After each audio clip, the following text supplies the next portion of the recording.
Ibrani pasal 10 ayat yang ke-22 dan 23 berkata demikian. Karena itu marilah kita menghadap Allah dengan hati yang tulus ikhlas dan keyakinan iman yang teguh. Oleh karena hati kita telah dibersihkan dari hati nurani yang jahat dan tubuh kita telah dibasuh dengan air yang murni. Marilah kita teguh berpegang pada pengakuan tentang pengharapan kita, sebab Ia yang menjanjikannya setia. Para sahabat inspirasi, jalan untuk manusia bersekutu kembali dengan Allah telah terbuka ketika Yesus telah mati dan bangkit pada hari yang ketiga, melakukan karya penyelamatan dan penebusan bagi orang yang berdosa sesuai dengan sifat kasih dan keadilan Allah. Dengan kematian Kristus, relasi kita dengan Allah menjadi terbuka. Karena kapanpun kita dapat menghadap hadirat Allah dengan hati yang tulus ikhlas dan keyakinan iman yang teguh bahwa kita adalah miliknya, kita adalah anak-anaknya, dan kita bisa berjumpa dengan Allah dan bercakap-cakap dengan Bapa kita sedemikian rupa. Namun ada 3 bahaya yang harus kita waspadai yang dapat merusak kedekatan kita dengan Allah.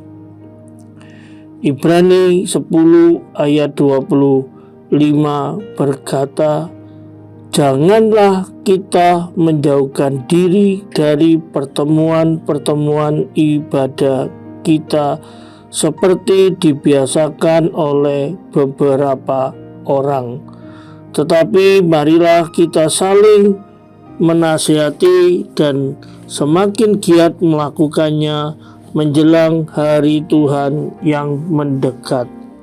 Jadi yang pertama bahayanya adalah ketika kita mulai jauh meninggalkan Allah dengan berbagai macam alasan, dengan berbagai macam argumentasi yang akhirnya membuat hubungan kita dengan Allah menjadi jauh. Yang kedua, dikatakan di dalam ayat yang ke-26, karena kita kembali berbuat dosa.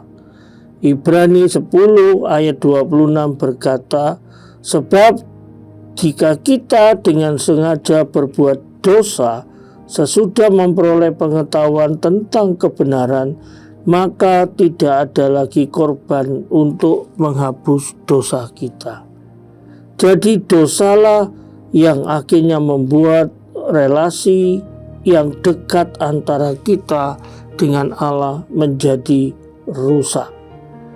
Dan yang ketiga, dikatakan oleh kebenaran firman Tuhan yang mengatakan di dalam ayat yang ke-35 dari Ibrani pasal 10, sebab itu janganlah kamu melepaskan kepercayaanmu karena besar upah yang menantinya. Yang ketiga adalah ketika kita dengan sengaja meninggalkan Kristus, meninggalkan keyakinan kita.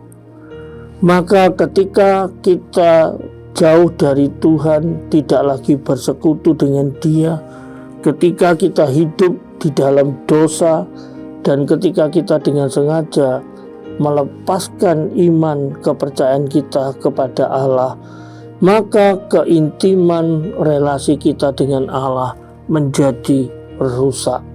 Akhirnya hidup kita kembali secara duniawi dan hidup di dalam dosa, dan akhirnya membuat kerugian bagi diri kita sendiri yang telah ditebus dan dikuduskan oleh darah Yesus.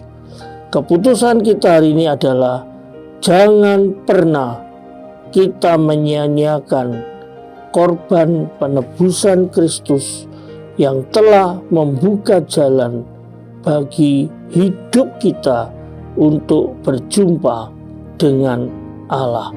Mari kita berdoa. Tuhan Yesus, terima kasih Engkau sudah membuka jalan buat kami untuk datang menghadap hadirat-Mu, intim dengan-Mu melalui doa dan penyembahan kami. Biarlah kesempatan yang baik ini dapat kami pergunakan untuk kami memiliki hubungan yang lebih dekat dengan Engkau. Jauhkan kami dari hal-hal yang merugikan hidup kami, dari dosa yang dapat merusak keintiman kami. Berkati kami semua ya Tuhan, dalam nama Tuhan Yesus. Amin.